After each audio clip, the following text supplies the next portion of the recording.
it was just so much hardship, like just back-to-back failure.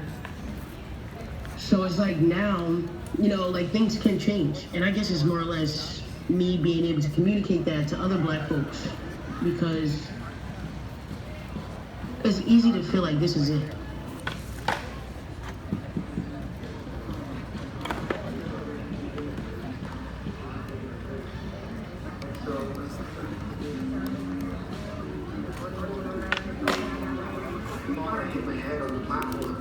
And I remember just sitting there with my hands covered my own blood, just like terrified. And I couldn't say much. And I was just in shock that I was bleeding from my head. The lady stopped him, and he was like, why are you stopping? And she just said, because now, my husband informed my son, whenever you get stopped by a police officer, as well as myself. And it wasn't until even last year I was getting a haircut, and my hair touched my scar. And I hadn't really thought about possibly fixing my blister because I stopped playing outside. I just didn't go to recess anymore when I was 8. And so I'm like, bringing in my arms to an officer, and I'm still alive. That's like the reason to shoot you. I live in a land where history is the first casualty, where specific voices of past and present still struggle to breathe, where truth is silenced and justice buried alive, where dreams are sold beneath capitalistic white lies. I live in a land that creates a blistering void for its youth to fill. Ask my generation about overdosing on profitable pills. We're programmed to sensationalize weapons of sex and death. We're taught to worship clean green paper bills for basic needs to be met.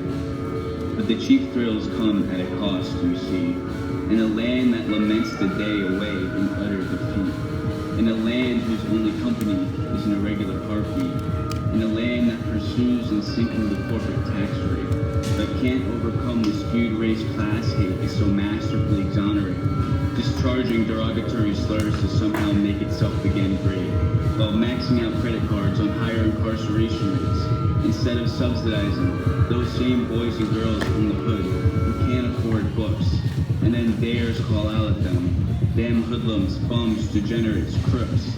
I live in a land that tells the bootless to hike up their boots, a land that points its rifles at the southern border, proclaiming for ultimate security, that new world power, same law and order, a land that rounds up the undesired and throws them in cages. The rage in my mind runs through never-ending mazes. When I came here, the way that I would see people still have this idea as though the slavery is still going on, it was new for me.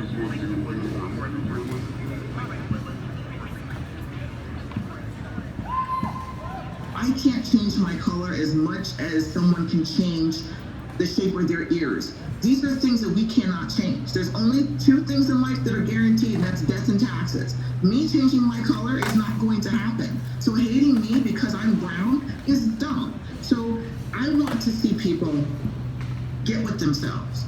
Look in the mirror and figure out why. Why are you like this? Why do you hate me? Why are you so angry? What did I do to you? If you don't know me personally, what did I do to you? And if I did something to you personally, come and be an adult and speak to me. But other than that, it's dumb to hate somebody because of their color. I want to see people do better for themselves. I want to see people do better for their neighbor. Because at the end of the day, we're all the human race. And we're all going to have to help each other come hell or high water. If the sky broke open right now and we're all in peril, it's not really going to matter the color. I grew up in a predominantly white neighborhood, one of 3 Black families. So from 4 years old up until 16, it was constantly, you're the colored kid in class. And that's what they would call us. In 1st grade, I was the colored kid. It was always something I didn't really understand until my mother had to explain it to me. But by 3rd grade, you're already tainted with the idea that you're different and you're separate. My grandmother used to pick cotton in Georgia when she was a child, her and her sisters. She told me like those devastating stories of what it's like to, and it wasn't that far ago. She died at 78 years old in 2005. So imagine when she was a kid, she had to pick cotton. So those stories hit me in a personal level because it was like I was there, like I lived it. So now, fast forwarding to seeing how things are, it was so crucial to ensure that the public understands that this is not a black and white issue. This is an issue of humanity. This is an issue of nobody should be different just because of something they can't control. That's like putting people in a group because they have an extra toe. It's not only not fair, but it's something that is devastating to a child's mentality, to a child's growth, but also it ruins people's households and ruins people's lives on a way that they can't function on a day-to-day basis because they're constantly on guard. And that's what I've dealt with. I've dealt with the anxiety of being black in an all-white setting. I've dealt with the frustration of being discriminated against simply because I look a certain way.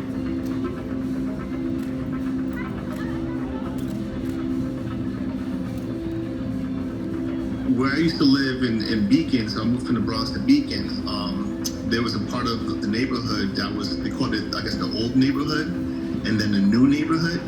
New neighborhood, had more of the, the newer houses, things of that nature. But anyway, we all commingled, we played together, the kids in development. I remember this one particular day, this was my first sort of encounter with, to me, what I felt was racism, even though I didn't know it, but I felt it. We were playing outside in our yard. Of course, I was the only man of color there, child of color at the time. But we were playing, and then her mom came out, and she asked everybody, like, what are you guys doing? And everybody could come inside except for him. And I might have been like, let's see, 10, maybe 9, 10 years old. And she said I had to go home. And Lena, mind you, I didn't know anything about racism, but I felt it that day, like, because I was the only guy that was, colored. And I went home thinking, I was like, I felt it in my gut.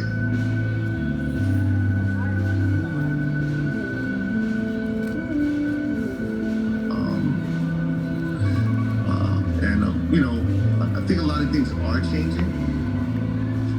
I mean, a lot of things pivot, but they always find a way to restructure it. You know what I mean?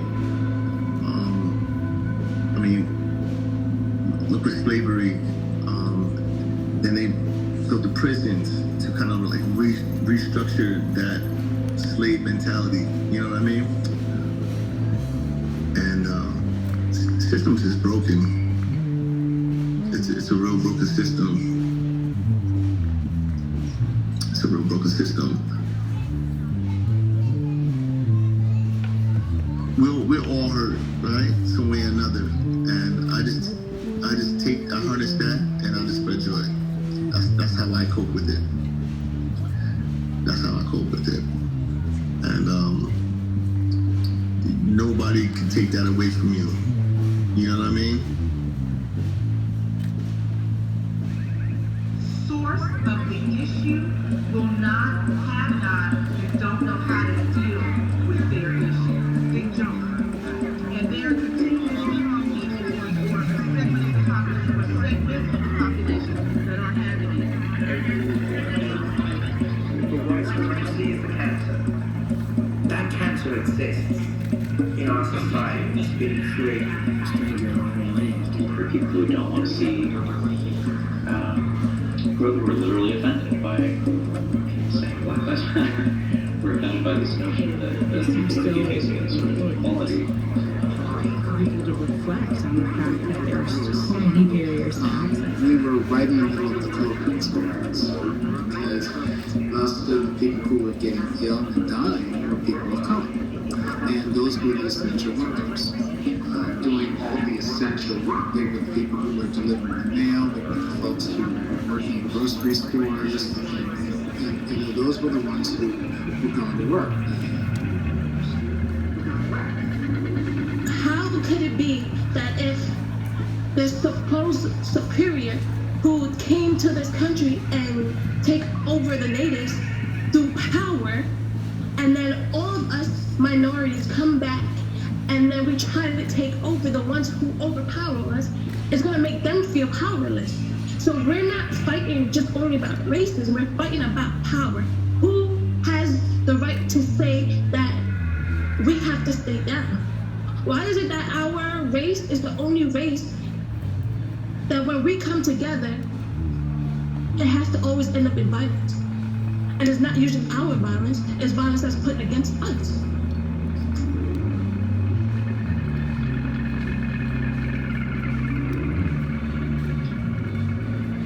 What you see isn't always what is real.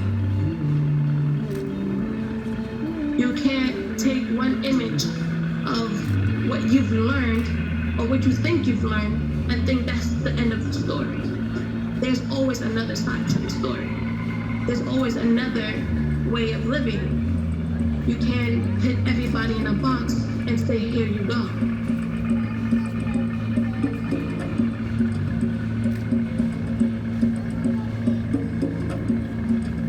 Going back to history, how our ancestors, they had to withstand so much pain that a human is not supposed to be able to handle. And even though we're supposed to break down with pain, instead we stand, every generation, we stand up above it. It's not because we want to, and it's because we're forced. Like there's no way that we could say that we decide that we want to be weak, because we can't. Because there's always somebody on the other side putting us down or beating us or forcing things onto us so that we shouldn't be forced to withstand.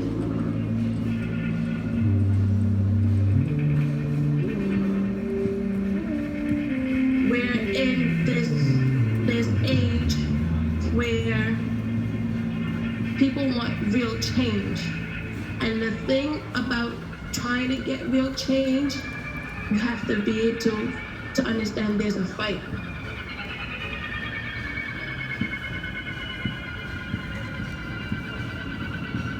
I'm just here to be a human.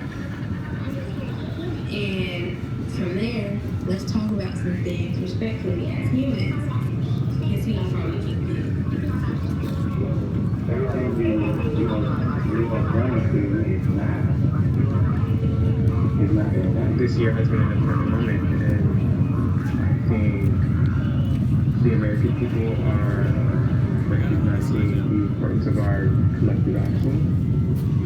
And we should find our own communities, build our own communities, and build our own sustainable structures that will support our community rather than depending upon the capitalist system. What needs to happen for radical change to occur? Can it happen softly? Can it happen piece by piece? Can it happen step by step? Or does it need to be becoming radical? It needs to be a shift.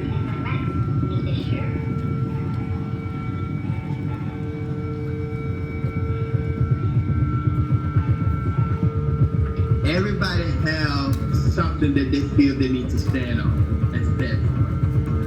Us trans people, we need safety and be who we are without being attacked. Everybody has something to stand for, and for us trans is for the safety of walking out and not feeling or being afraid of being attacked, being criticized, misjudged, mishandled. So many people are celebrating while bodies are still being put in bags. Trans are still being put outdoors and being homeless.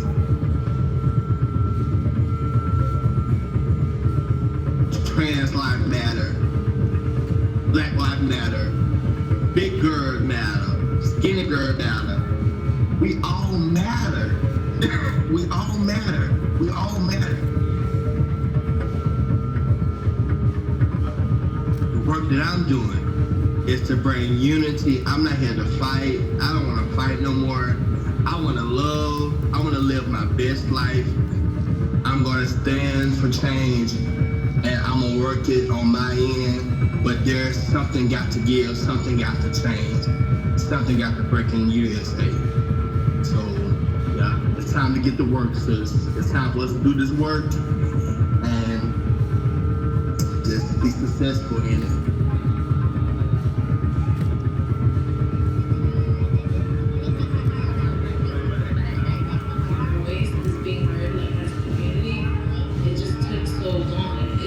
Feels like it hasn't been changed, and I just hope that one day it does happen.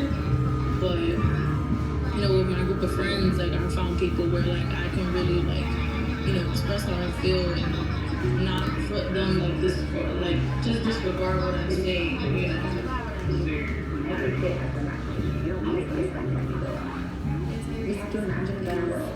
If not, we can figure it out.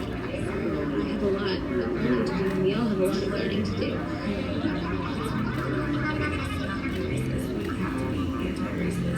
If you believe in something, you have to totally understand what the people who don't believe in it. Speak with us the way you'll understand that. Honor our uniqueness and allow us to honor you. And I'll happily show up to your festivities with my party dance. Allow us to be normal. At first, it is all gold and silver.